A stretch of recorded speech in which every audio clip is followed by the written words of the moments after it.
Eu saí de Orleans, eu me acompanho, decidi.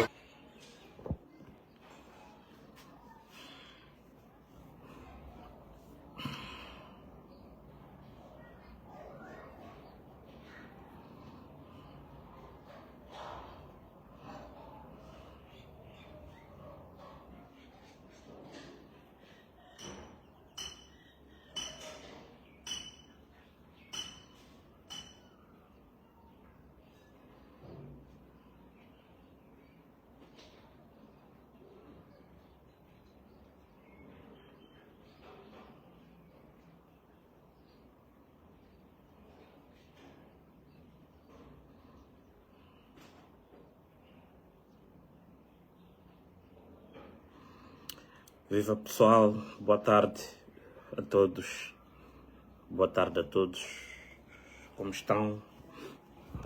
Vocês que acabam de entrar, vejo que já estamos ligados aqui, não vejo ainda a seção de comentários, creio que ainda não tenho. Como estão? Eu estou perfeito, estou bem. Essa cara é de sono, porque eu estava a dormir, então... Como ninguém me acorda nessa família, meio que acordei praticamente já com um atraso significativo,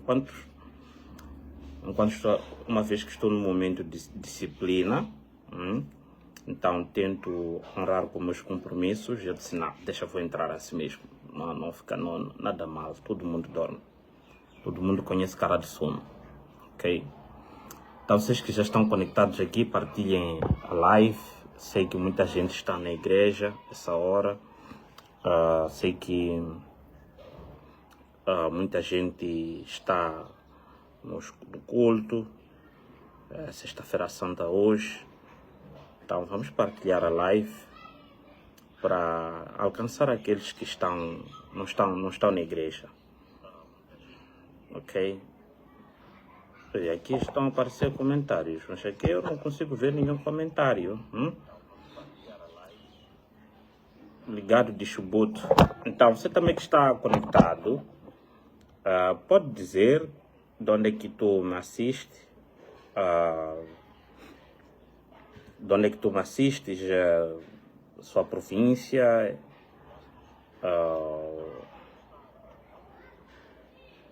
vocês estão a ouvir bem também.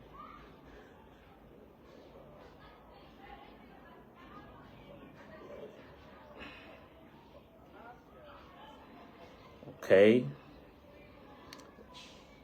Partilhem, por favor. Já somos 79 pessoas. O primeiro jogo que eu consigo ver aqui, parece que estou a acompanhar a live com algum atraso. Mas prontos. Vamos ao assunto desta live. Sim, eu estava a dormir, só que pronto, acordei, o tempo da live já estava ligeiramente passado, então eu disse, não, eu vou entrar assim mesmo. E também estou a fazer a live aqui do lado de fora de casa, porque lá dentro está ocupado, os donos da casa estão a brincar, então eu não posso mandá-los embora, nem interromper as suas brincadeiras. Então eu tive que me arranjar aqui na parede de fora de casa, mas eu acho que está tudo visível. Então, vamos pedir a todos para que possam partilhar. Feliz Sexta-feira Santa para todos que comemoram e acreditam nesta data. Obrigado a todos que estão aqui conectados. E vamos falar um pouco sobre o campo de concentração de Auschwitz. E espero que vocês possam acompanhar esta live e partilhar com todo mundo. Já somos 112 pessoas. Então, vamos partilhar para duplicar o número. Partilhem nos grupos do WhatsApp, partilhem nos grupos do Facebook, partilhem tudo que é canto rapidamente aqui para a gente poder começar com a live, porque os megas são escassos demais para ficarmos a dar rodeios. Partilhem muito esta live porque vai interessar muita gente, de verdade, vai interessar muita gente mesmo. Eu vou trazer aqui aspectos que talvez vocês nunca tenham ouvido falar, ok? e eu quero que vocês partilhem muito, ok? Partilhem muito. Então essa nossa live vai recuar um pouquinho o tempo para a Segunda Guerra Mundial, ok? Para a Segunda Guerra Mundial. Eu vi muita gente aí nos comentários, mas esse tema é difícil, pronto, está fora do contexto, não está contextualizado. Vocês devem também aprender um pouco a relaxar e esperarem para ouvir, ok? Então, vamos recuar um pouco o tempo, sim, para a Segunda Guerra Mundial. Estamos a falar de 1942 e 1945, que os nazistas praticamente ocupam a Europa, não é? E é neste período que eu quero analisar, tem períodos subsequentes, até mais ou menos a própria dita, vamos dizer, intenção de exterminar todos os judeus da face da terra, e o que leva-nos ao campo de concentração, obviamente, de Auschwitz, ok? Então estamos neste momento a falar da Segunda Guerra Mundial, e também para que nós possamos ter alguma orientação nesta live, vamos nos concentrar muito numa obra de um autor chamado Viktor Frankl, na verdade este era um médico, era um psiquiatra no campo de concentração. Então ele escreveu uma obra chamada Em Busca de Sentido, uma obra que para quem estuda psicologia é bem conhecida, não é? Nem todo mundo conhece, porque nem todo mundo também mergulha-se nas abordagens psicoterapêuticas. Então existe uma psicoterapia chamada logoterapia, e esta psicoterapia o livro foi publicado em 1946, né, do Viktor Frankl, que ele era um homem, foi vítima de um campo de concentração. Então eu disse, olha, assim, eu quero falar um pouco sobre alguns aspectos com meus seguidores, mas antes eu preciso levá-los a uma realidade, ok? Que praticamente quase é menos explorada, para que todo mundo possa entender alguma coisa que nós estamos a ver hoje, seja no âmbito psicológico, físico, seja em qualquer outro ambiente em que nós estamos envolvidos. Então eu olhei, estudei e percebi que a melhor coisa é levá-los um pouco de volta, porque às vezes vocês escutam sobre a Primeira, a Segunda Guerra Mundial, mas existem detalhes que podem dar significado a vários assuntos que vocês provavelmente não conhecem. Essas duas guerras mundiais são tão importantes na história da humanidade que algumas ciências importantes surgiram até no âmbito dessas guerras. Por exemplo, a parte interventiva da psicologia, a psicologia clínica, sobretudo no que diz respeito ao atendimento e não apenas à compreensão dos fenômenos psicológicos, tem bases muito fortes nessas duas grandes guerras mundiais. Então, é muito importante que eu traga-vos para este meu campo, e confesso-vos que não é uma matéria tão fácil, mas é tão bela no sentido de uma história e tão agonizante, não é, no sentido de experiência, para quem tenha passado por isso. Então, onde é que nós vamos aqui? Vamos lá. Existiu um homem, como vocês sabem, chamado Adolf Hitler. Conhecem muito bem o Adolf Hitler. E ele, dentro das suas incursões políticas, decidiu que queria expandir o partido nazista por todo o mundo, pela Europa toda. Mas dentro disso existia um grupo específico que o Adolf Hitler considerava este grupo como sendo nocivo à humanidade, que tinha que ser, na verdade, excluído da humanidade. Então, eram os judeus, muitos judeus, e também ciganos, entre outras minorias na altura. Agora, o que acontece? O Adolf Hitler entendia que esses grupos, sobretudo os judeus, que eram o maior alvo, eram responsáveis, vamos assim dizer, por toda qualquer maldade que acontecia na altura, sem contar também que considerava que era um povo muito, mas muito inútil e frágil demais para poder fazer parte daquilo que é o tecido social na altura. Então, o que fazer então? Um plano. Qual é o plano? Exterminar os judeus da face da terra, ou melhor, eliminar todos os judeus na face da terra. Então, quem estudou a história sabe muito bem do que é que nós estamos a falar. Estamos a falar, neste momento, do Holocausto, né? Que é isso que nós vamos, mais ou menos, estudar aqui. Por que é tão, hoje, assim, revoltante quando alguém fala do Holocausto de forma banal?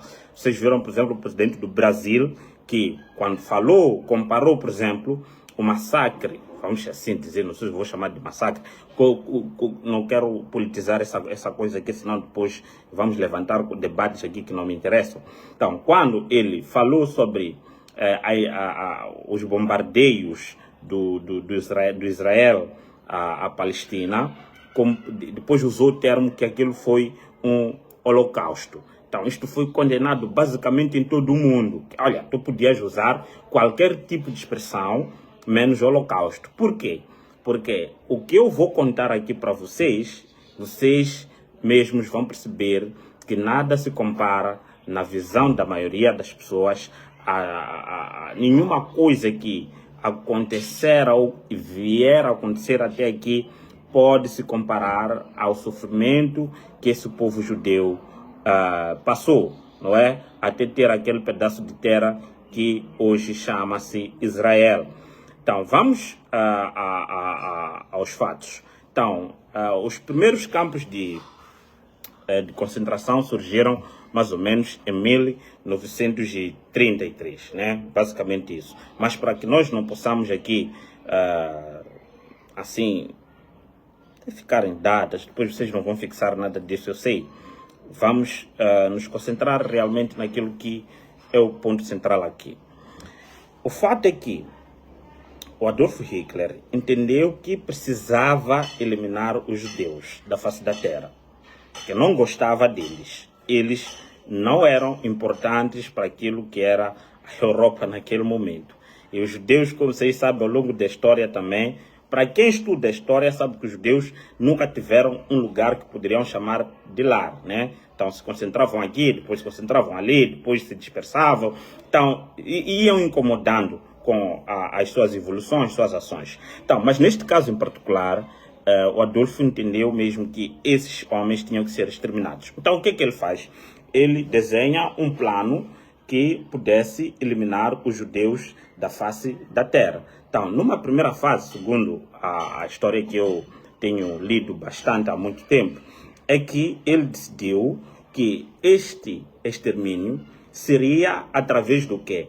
Prender os judeus, abrir valas, ok? Valas, aquelas valas que vocês conhecem, e começar a disparar os soldados nazistas, dispararem para aqueles homens para dentro das valas e deixá-los aí à sua própria sorte, para que possam morrer com aqueles baleamentos que eram muito expressivos. Só que acontece que esse extermínio todo, na generalidade, levou à morte de mais de 6 milhões de judeus. Repito, 6 milhões de judeus morreram nas mãos do Adolf Hitler. Não é algo assim para a gente tomar de ânimo leve. Então, o que depois acontece é que os judeus, né, neste caso, eram levados e eram exterminados nessas valas, que não eram poucas. Era chegar, começar a disparar, e todo mundo aí morria todo mundo e pronto. Só que este ato de os soldados nazistas dispararem diretamente para os judeus criava, de certa forma, traumas naquilo que eram os soldados nazistas. Por tanto matarem muitos judeus, eles começavam a ficar traumatizados, não é? Ficavam traumatizados, começavam a desenvolver o PTSD, que é o transtorno do stress pós-traumático. E por causa disso, há quem reclama que quando fala no olho para a câmera, olho para o lado, tal, é para força do hábito. Mas os soldados nazistas desenvolveram realmente muitos traumas por causa do contato direto com a barbaridade, porque eles matavam pessoas, e isto de alguma forma ia enfraquecendo aquilo que era o batalhão do Adolf Hitler, ia enfraquecendo o exército, do Adolf Hitler, porque quanto mais soldados se expunham a essas matanças, mais traumatizados voltavam, com sintomas de depressão, sintomas de ansiedade, dificuldades até de voltar a operar, ou melhor, a ter mais atividade dentro daquilo que é o espaço militar nazista naquela altura. Então, aí se estudou mais uma vez uma forma de continuar o mesmo trabalho dos nazistas, mas sem expor diretamente os soldados ao risco de desenvolverem traumas por causa do quê? De atos de barbaridade ao vivo, a cores. Então é aí onde surge a ideia dos campos de concentração. Então, para você que está aí, vai entender bem o que são os campos de concentração. O que eram campos de concentração? Os campos de concentração, que eram vários campos, eram lugares, ok, em que o Adolf Hitler pegava vários presos, sejam políticos, judeus, ciganos, gays, etc. Pegava todos esses homens para um lugar específico, como tinha vários campos de concentração, tinha Dachau, não sei se vou ler bem esses nomes, tinha Treblinka, tinha Auschwitz, que é o nosso campo de concentração, que vamos falar sobre ele. Então pegava esses homens todos para esses lugares que, vamos dizer, eram lugares que esses judeus poderiam morrer de forma, vamos dizer assim, acelerada, ok? Acelerada, mas sem muita intervenção humana, né? No sentido de ter alguém que dispara diretamente para eles. Assim, preservava a saúde mental dos seus soldados. Foi a ideia que o homem teve. Criar campos de extermínio, neste caso, para que todas as pessoas que ele quisesse matar pudesse ser muito fácil através desses campos de concentração. Então, foi isso que aconteceu, meus amigos. Então, vamos aos fatos. Então, dentro disso, o que efetivamente acontecia? Na obra Em Busca do Sentido, do Viktor Frankl, ele descreve um cenário desde a prisão de um judeu, o transporte de um judeu até a um campo de concentração. Então, para você poder ter ideia do que acontecia. Então, eu estou em casa agora, estou a fazer essa live, sou judeu, o Adolf Hitler entende que eu tenho que ser exterminado, pronto. O que acontece em algum momento aqui em Viena, outro lugar, soldados nazistas invadem a casa, chegam, pegam-me aqui, podem prender a mim, prender a minha esposa, prender meus filhos e tudo mais, e éramos todos levados para o campo de concentração. A viagem aqui, às vezes, poderia ser eu sozinho levado, ou toda a família era levada para o campo de concentração. E o que acontecia lá? O que acontecia, na verdade? Preste atenção, porque agora já está a começar a nossa live. O que acontecia? Quando você era levado para o campo de concentração, primeiro, você não sabia para onde vai. Este é o primeiro ponto, não é? Primeiro ponto, não sabia para onde você vai. O segundo ponto, que não é menos importante, era um arranque disruptivo, ou seja, uma quebra imediata da dinâmica da sua vida. Quer dizer, chegou, te arrancou do jeito como você foi encontrado. Às vezes, não tem tempo de preparar, porque não é uma viagem normal como qualquer outra viagem. Então, você somente era arrancado do mesmo jeito como foi encontrado. Esse é o segundo ponto.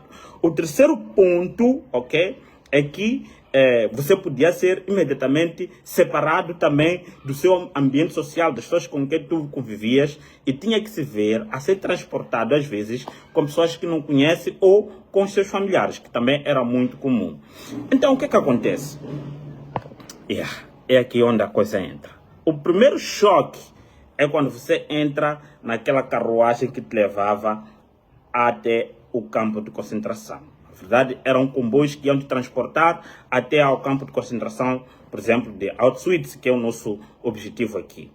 Só que não era um transporte qualquer. Os presos judeus eram colocados numa carruagem em que não havia possibilidades de, repito, respirar devidamente. Você era entulhado naquele lugar. Você, crianças, idosos, todos eram entulhados naquele lugar. Não é? Bastava tu ser judeu, era levado e colocado naquelas carruagens. Naquele comboio, eram aqueles comboios antigos, não tinham a mesma tecnologia, a mesma segurança que hoje tem. Aquelas carruagens, você querendo, até deixa eu ver se eu consigo pesquisar aqui, mas vamos levar tempo, depois você pode pesquisar também, né? Eu estou a despertar essa curiosidade em ti, você depois pode ir pesquisar. Então, você verificava que eram comboios feitos maioritariamente de madeira, tudo fechado, não tinha como respirar. Às vezes só tinha um espaço pequeno onde todo mundo tinha que respirar.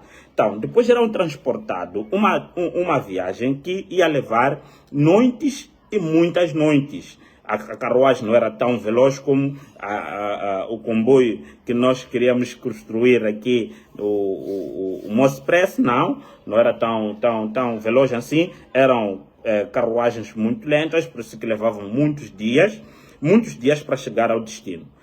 Relatos do Viktor Frankl, que é o psicólogo que eu estou a estudar aqui convosco hoje, é que dentro daquela carruagem tinha crianças, velhos e toda sorte de pessoas.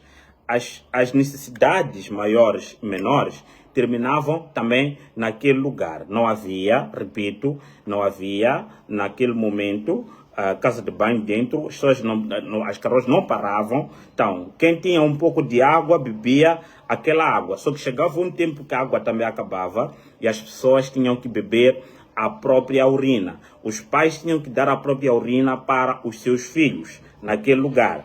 E como estavam todos empilhados, entulhados, se havia capacidade para 100 pessoas naquela carruagem, tinham mais de 500 pessoas, mais de 600 pessoas. Então, não havia condições para dormir, não havia condições para... Então, as pessoas ficavam empilhadas aí. Então, o desespero e a angústia, o choque, começava justamente no processo de transporte até ao campo de concentração. Então, muitas pessoas começavam, obviamente, ao deparar-se logo de início com aquela realidade dolorosa, traumática, começavam a desistir imediatamente de viver naquele espaço. E muitos vieram a perder a vida por causa de fome, sede, outros mesmo porque não estavam a conseguir se adaptar àquela realidade em particular. Então, é justamente por causa disso que eles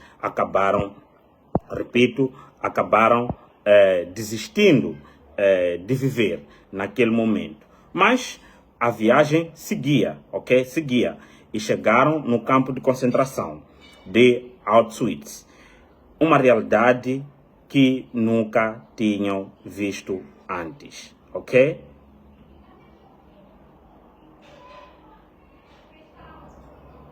Uma realidade que nunca tinham visto antes. Uma realidade que era nova. Quando chegam no campo de concentração, primeiro eles nem sabem onde é que estão. Foram tirados de um lugar para uma outra posição geográfica que nem sequer faziam ideia de onde estão. Mas eles já estavam aí, no campo de concentração.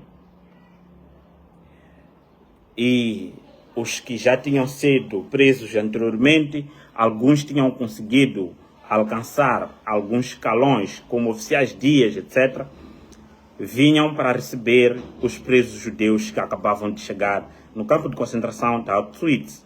Então, o que o Viktor Frankl conta é que logo tu, ao chegares no campo de concentração, você podia já sentir o cheiro de longe daquele espaço, repito, o cheiro daquele espaço, e te cheirava o quê? Cheirava a morte.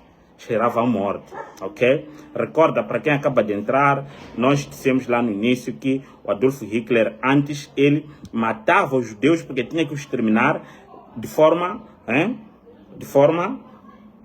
vamos dizer, a sangue frio, né? Os soldados baleavam, mas depois entendeu que isto deixava os seus soldados traumatizados e os enfraquecia. Então, é por essa razão que ele decidiu inventar os campos de concentração para encontrar um novo método de exterminar os judeus sem necessariamente balear ao vivo e traumatizar os seus soldados. Então, chegando no campo de concentração. O Viktor conta que você tinha que formar uma bicha, ok? Uma bicha, como se fosse coluna, e tinha um oficial dias que fazia o quê? Um check-up, verificava os sinais vitais. E uns eram colocados à esquerda, outros eram colocados à direita. Mas antes disso, só de tu entrares no campo de concentração, tu te deparavas com várias formas, com milhares de várias formas de matar uma pessoa. Desde, vamos dizer, armadilhas que podiam dividir as pessoas do meio, desde fornalhas e fornos ardentes, entre várias coisas que você conseguia ver, e corpos estatelados no chão, que depois eu explico. Então, o que acontece no campo de concentração? Tenho mais 5 minutos para vos contar isso, para depois entrar na segunda parte desta live, tá bom? Então, no campo de concentração, uns iam à esquerda, outros iam à direita. O Viktor, por acaso, ele tinha conseguido estar naquele lugar com alguns conhecidos seus, ok? Com alguns conhecidos seus. No campo de concentração, meus amigos, os que iam sendo colocados à esquerda, mas logo à noitinha, só se via a fumaça subir. Por quê? Todos eles, segundo o Viktor, quando perguntava, afinal, os que foram colocados à esquerda foram para onde? Ouvia um companheiro, um soldado já antigo, aí dizer, olha, aqueles todos foram colocados lá, naquela usina, naquela fornalha ardente. Quem lê os livros de Daniel na Cova dos Leões, nós que copiaram lá, colocavam as pessoas lá e eram queimadas vivas. Porque todos que eram colocados à esquerda eram aqueles que eram considerados inaptos, os que não podiam trabalhar, os que não podiam ser considerados uma mão de obra. Então eram todos colocados à esquerda, depois logo exterminados para não criar mais embaraço e despesas ao campo de concentração, né? E agora, já no campo de concentração, o que na verdade acontecia no campo de concentração? No campo de concentração, meus irmãos, aconteciam várias coisas. Todas elas para levar o homem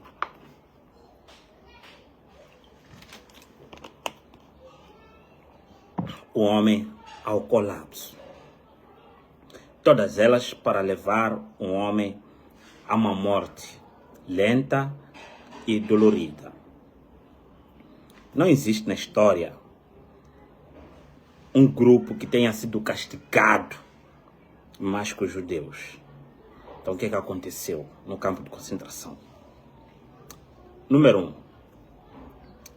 Privação de sono.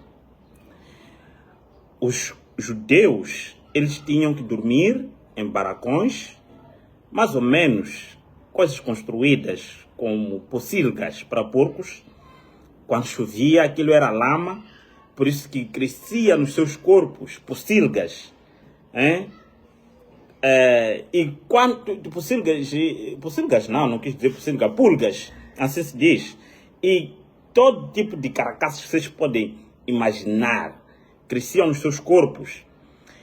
Eles eram privados de sono, podiam serem colocados um acima do outro em gavetinhas como se fossem animais, como se fossem, vamos dizer, não sei como é que eu posso explicar isso, como se fosse uma gaiolas, eram colocados um em cima do outro e dormiam naqueles barracões.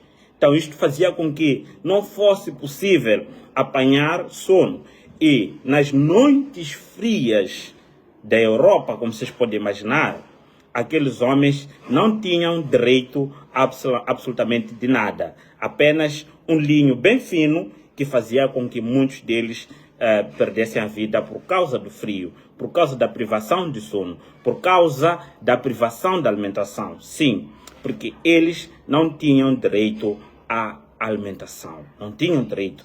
Comiam apenas um pedacinho de pão seco que deveriam gerir por longos dias. E como resultado disso, aqueles homens começaram a ficar muito doentes. Não estamos a falar de 10 pessoas. Não estamos a falar de milhares e milhares de pessoas concentradas num único sítio que eram forçados a trabalhar sem, obviamente, receber nada, primeiro, e segundo, privados com o mais básico. Então você pode perguntar para mim, qual a diferença entre o que aqueles homens passaram e a escravidão, por exemplo, em África, em outros lugares do mundo?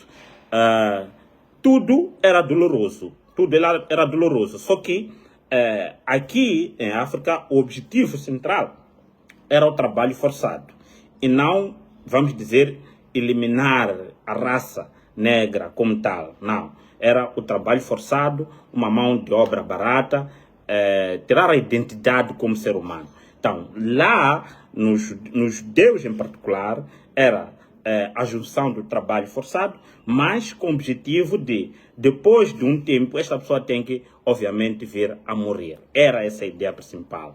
Então, aquelas pessoas eram expostas a, vamos dizer, a mais imoral e vergonhosa, vamos dizer, eram expostos a uma vergonha sem precedentes. Primeiro, quando entrasse no centro de concentração, você já não tinha mais nome. Você era atribuído um número que era calcado no seu corpo. Então, você era somente conhecido como um número. Não tinha mais dignidade. Como vocês sabem disso, não tinham roupas que pudessem trocar todos os dias. Era comum que essas pessoas ficassem muito tempo sem roupa, sem vestir nada. Homens adultos sem roupa, mulheres sem roupa, sem comida, sem nada, como você já pode imaginar. E isto levava, obviamente, a problemas sérios que têm a ver com a dignidade humana. Nunca se expôs, ok, a tão vergonha no que diz respeito à dignidade humana como num campo de concentração. Como num campo de concentração. That's it, que é o que eu estou a estudar aqui convosco hoje. Além disso, aqueles homens, algumas literaturas chegam a dizer que eram até privados de fazer necessidades maiores. Ou seja, havia uma diretiva, ok, que determinava que aqueles homens poderiam somente usar o banheiro, que era algo público, num único dia, que era combinado pelas forças nazistas. Então, naquele dia, não importa se você sente uma diarreia às 12 ou 3 horas, não importa isso, teria que esperar a hora marcada para você poder fazer necessidades com todas as pessoas no campo de concentração. E aí você pergunta, então, como é que eles se geriam? Claro, eles acabavam fazendo as necessidades maiores dentro daquilo que eram seus barracões e até nos seus próprios corpos, o que levava ao segundo problema maior que aqueles homens sofriam. Qual era? Cólera, doenças hídricas, que não eram poucas, várias doenças que aqueles homens podiam sofrer, e sofriam dessas doenças. Isto no campo de concentração. Agora, somado isso também a outras formas. Por exemplo, experimentos eram usados pelos médicos nazistas, esses judeus, crianças, mulheres e adultos, para experimentos também químicos. Usava-os para experimentar as suas armas químicas, injetava uma arma química no corpo de um judeu como se fosse um rato, só para verificar o efeito. Aliás, numa das literaturas que vi, há pacientes que até eram usados como cobaias para poder experimentar se a água do mar era ou não propícia para, para o consumo humano. Então tinham que beber a água do mar, aquela água salgada, para verificar se eram ou não propícia. Sem contar também que às vezes eram amputados órgãos humanos mesmo, tirar o órgão sexual, para também usar nesses experimentos sociais. Então esses judeus foram submetidos a tudo isso. Para não ser diferente, óbvio, não faltou também a tortura física. Não podemos esquecer. Havia muita tortura física, do contato mesmo, como mortes, vamos dizer, chamboqueados, eram castigados da pior forma possível que você pode imaginar. Porque a ideia central era matar aqueles judeus. Mas há algo de interessante que eu não posso deixar de partilhar contigo. Uma vez que o Adolf Hitler não queria contato direto dos seus soldados, ele criou também câmaras de gás. Câmaras de gás. Não sei se é aí onde se tirou a ideia do gás lacrimogêneo, não sei, mas ele criou câmaras de gás, onde era um espaço, ok? Onde muitos judeus eram metidos lá, talvez pensando que estão aí tomar banho. Então, muitos soldados abriam o gás e todos eles morriam por asfixia, depois queimados no forno.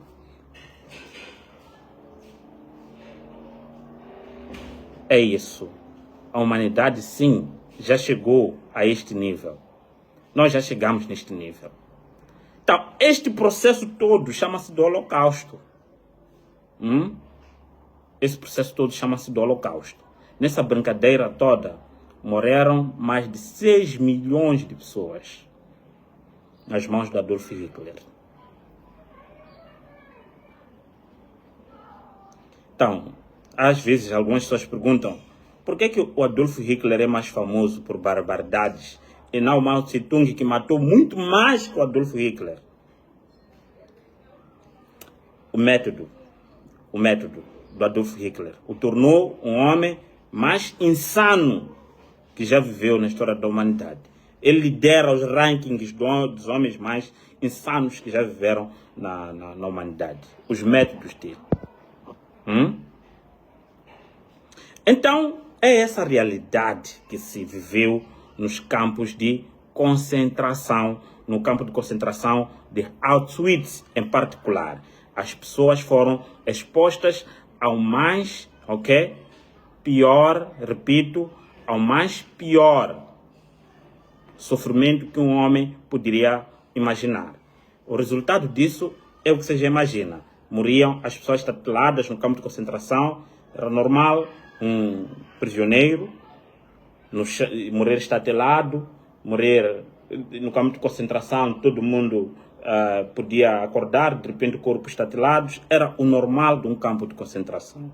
Então, diante disso, surgiu a seguinte pergunta para o Viktor Frankl, que é o psicólogo que eu estou, o psiquiatra também que estou a estudar convosco aqui hoje, que escreveu a obra Em Busca de Sentido.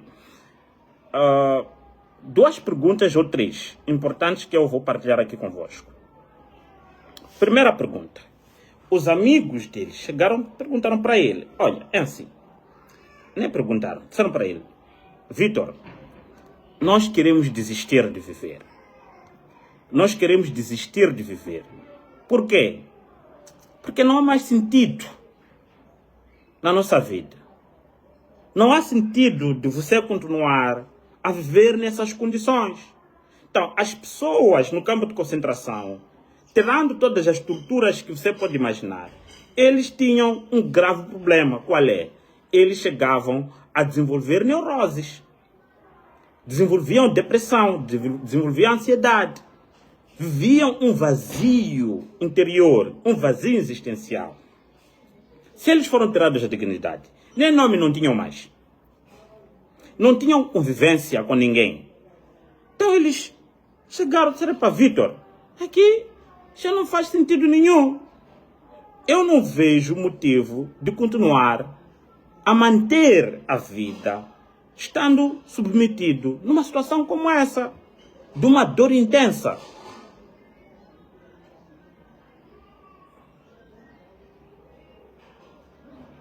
Eu não vejo motivo.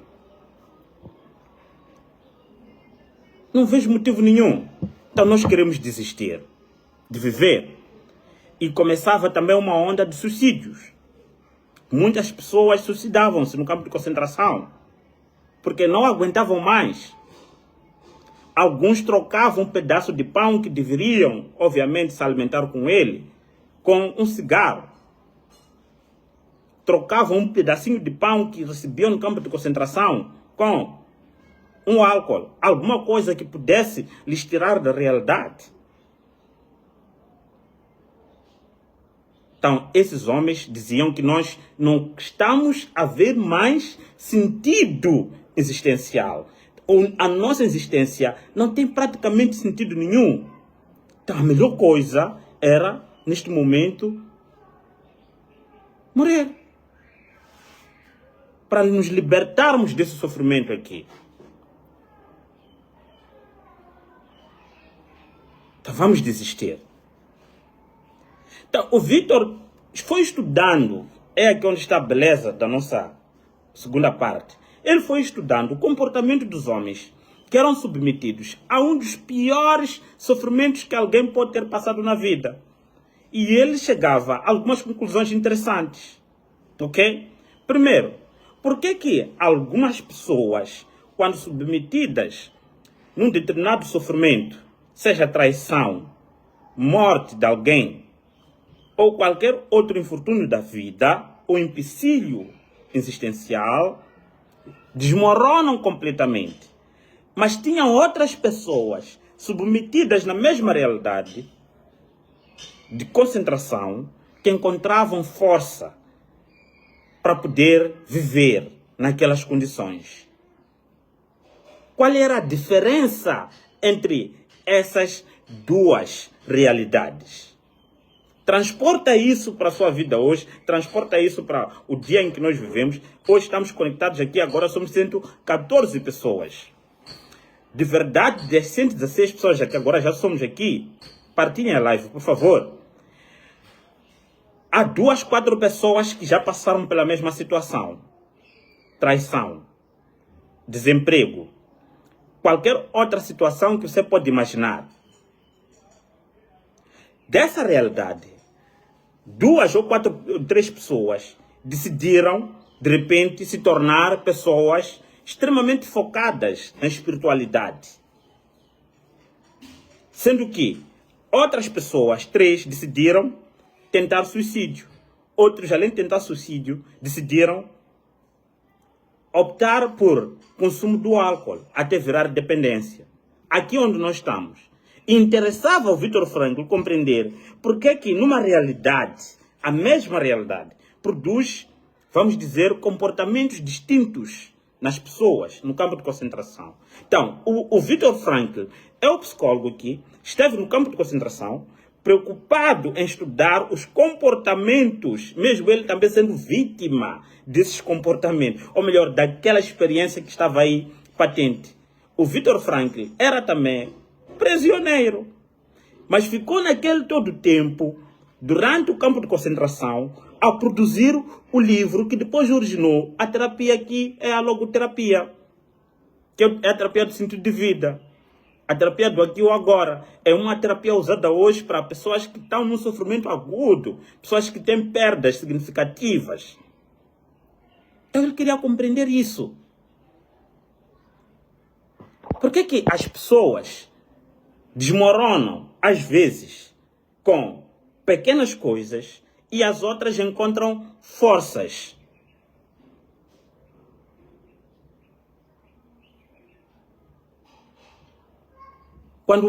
E as outras encontram força numa turbulência mais maior ainda.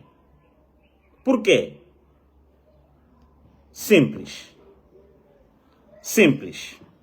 Então, ele ia formulando algumas teses que eu quero ler convosco aqui. Tomei algumas notas que vou lendo algumas citações do Franklin que eu acho interessantes. Na primeira realidade, cá de choque, ele escreveu assim: quando tudo, repito, preste atenção, quando tudo nos é tirado, a liberdade, a dignidade, o nome, os sonhos, ainda resta uma coisa que ninguém pode nos roubar: a nossa atitude diante do sofrimento. Primeiro ponto. O sofrimento, meus irmãos, é inadiável. É inadiável. Não há espaço aqui que nós podemos encontrar onde podemos dizer, não, já não vamos sofrer mais. Não. Sempre nós vamos estar sujeitos a situações extremas, muito difíceis, traições, pessoas que falam mal de nós, nos expõem, pessoas que fazem de tudo para nos destruir, que nos metem num campo de concentração, onde nos dominam, nos dão um pão seco. Nós já estaremos sempre submetidos a circunstâncias que nos põem psicologicamente, nos fazem perder sono, nos fazem perder a dignidade. Imagina um abuso sexual. Imagina alguém que foi exposto publicamente. Imagina alguém que tem a responsabilidade, tem que reconstruir a sua própria vida porque foi tirado a dignidade. Imagina alguém que foi abandonado quando criança. Imagina alguém que é um pai, tem que viver a difícil realidade de não conseguir prover para sua família. Então, Viktor Frankl diz, quando tudo nos é tirado, neste caso, a nossa liberdade, a nossa dignidade, o nosso nome, os nossos sonhos, ainda resta uma coisa que ninguém pode roubar: a nossa atitude diante do sofrimento. Ele entendia que no campo de concentração o sofrimento era o mesmo, mas havia uma diferença. Algumas pessoas, diante de um sofrimento, têm atitudes desastrosas, quando outras têm, na verdade, buscam forças diante daquele sofrimento.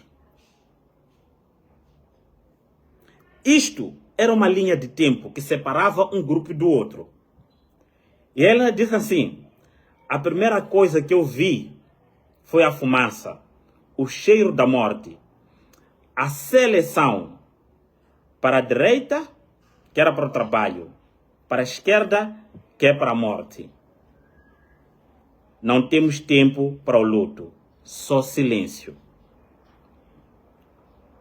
O corpo humano, o corpo humano se tornou fardo. Tínhamos fome todos os dias, trabalhávamos até a exaustão, nossos pés sangravam, nossos olhos doíam, mas o sofrimento físico era só o começo. Vi homens perderem a razão, vi suicídios, vi silêncios, vi suicídios silenciosos, mas também vi gestos de solidariedade em meio ao desespero. Percebi que quem tinha um porquê poderia suportar o qualquer como. É aqui onde surgiu, na verdade, a famosa frase é atribuída ao Viktor Frankl, que diz assim: aquele que tem um motivo para viver, ele descobre o qualquer como, não é? É o que está escrito aqui. Percebi que quem tinha o porquê viver poderia suportar o qualquer como. Então, há muitos que estão conectados aqui comigo hoje que não estão a viver porque eles não têm motivo para viver. Não têm.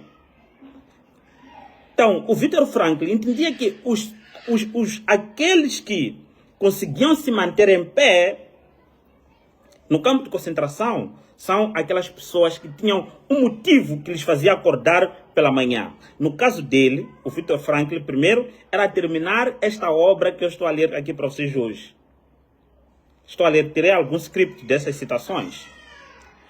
O segundo era rever a sua esposa, que foi separada dela quando tirado no campo de concentração. Quando tirado do seu convívio. Éramos apenas números, não éramos mais médicos, professores, pais e mães, mas mesmo ali, descobrir que a liberdade mais profunda é descobrir que a liberdade mais profunda, repito, é escolher a nossa resposta ao sofrimento. No campo de concentração, em que tu te encontras, acho que vocês não estão me entender, aproxima mais o seu telefone, aumenta o volume.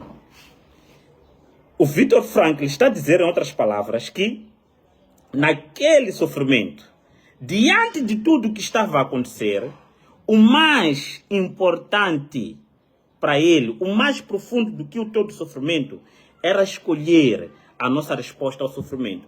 Não é, quer dizer, vocês não estão a perceber, não sei como é que eu posso incutir isso dentro da sua mente, você perceber. O problema não é sofrer, não é ter pessoas que te pisoteiam, te fazem mal, não é nada disso.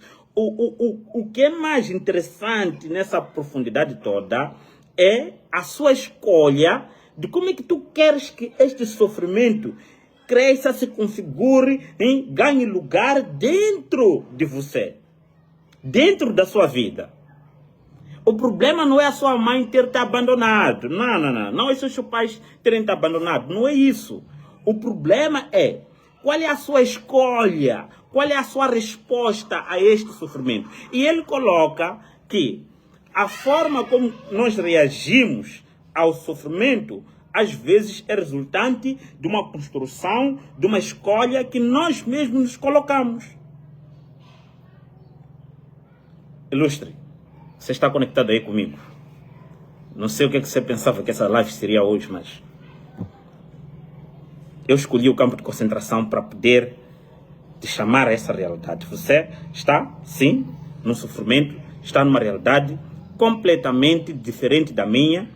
Talvez você está a passar por situações que eu nem sequer faço ideia. A sua mente te bombardeia milhares de informações por segundo. Tem um cara aqui ao lado. Mas tu tens a responsabilidade de escolher a resposta. Como é que tu queres reagir a isso? Naquele lugar, comecei a ouvir o sofrimento dos outros. Escutei as histórias de amor, de fé, de sonhos que existiam. Ali nasceu a logoterapia, a ideia de que o ser humano não vive de prazer ou poder, mas de sentido. O ser humano não vive de prazer, repito, nem de poder, mas de sentido. Qual é o sentido da sua existência? Aqui tu atribuis a sua existência como ser humano. Vejam só, pessoas depressivas, ansiosas, sofrem justamente porque não conseguem se definir. Quem são elas? De onde é que eles vieram? Para onde é que elas vão? Qual é o sentido que querem atribuir às suas vidas? Por que elas existem? Qual é a sua parte nesse pedaço de espaço chamado Terra? Quando a liberdade chegou, já lá no fim, quando a liberdade chegou, nós não gritamos, apenas olhamos para o céu. Sabíamos que quem tinha sobrevivido não podia perder a vida. Tínhamos que ajudar o mundo a reencontrar o sentido. A vida tem sentido, mesmo diante do sofrimento. E se não podemos mudar as relações, podemos mudar a nós mesmos diante delas.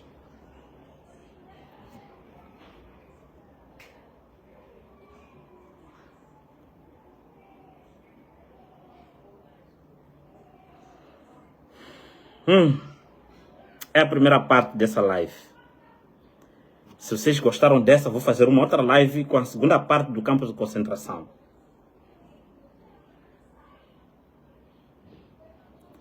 Então, vou terminar aqui com mais algumas citações do Viktor para vocês. Quando não somos mais capazes de mudar uma situação, somos desafiados a mudar nós mesmos. Eu acho que esse tem sido, às vezes, o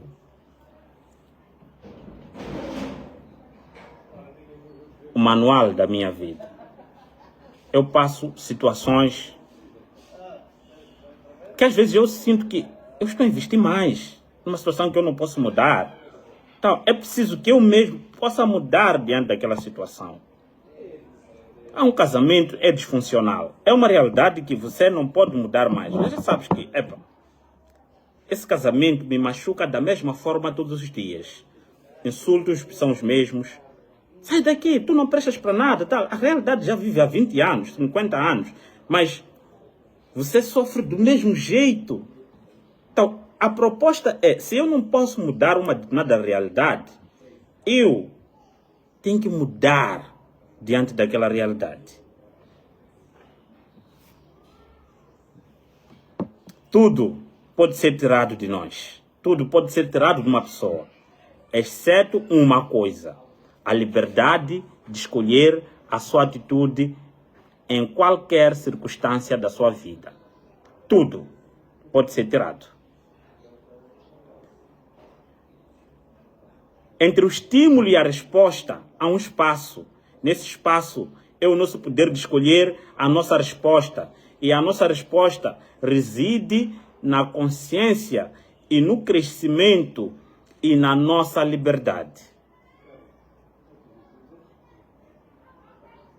Agora eu vou terminar com esta mais famosa. O sofrimento deixa de ser sofrimento no momento que encontra um sentido. Pronto, então eu quero terminar esta live, a primeira parte da live sobre o campo de concentração de Auschwitz, né? Com a seguinte frase, né? O sofrimento, ok? Só deixa de ser sofrimento quando ele encontra um sentido.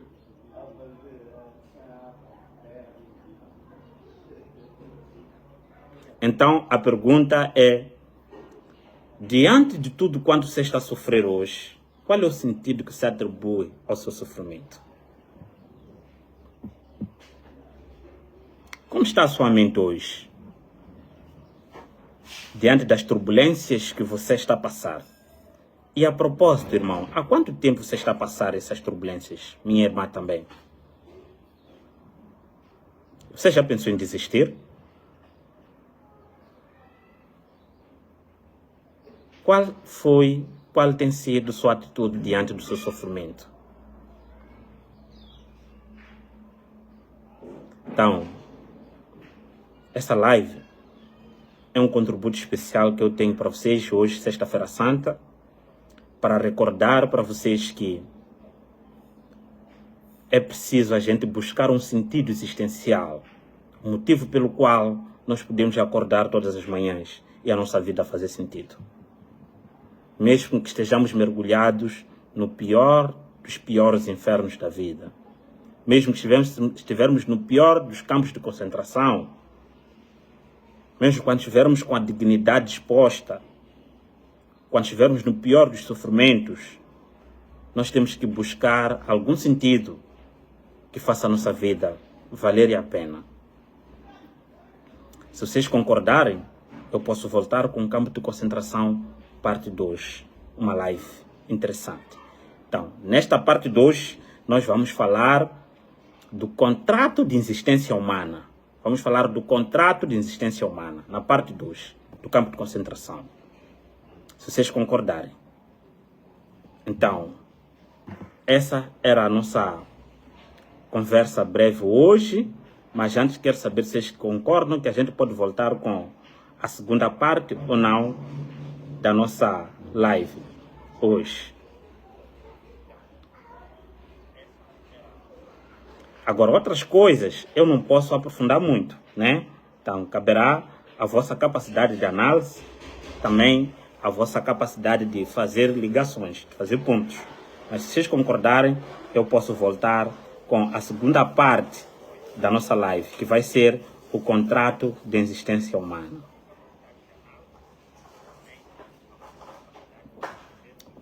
Não esqueçam, a liberdade é a razão principal da nossa existência, porque ela nos faz escolher o sentido que queremos atribuir à nossa própria existência. Obrigado a todos por acompanhar esta live. Um forte abraço.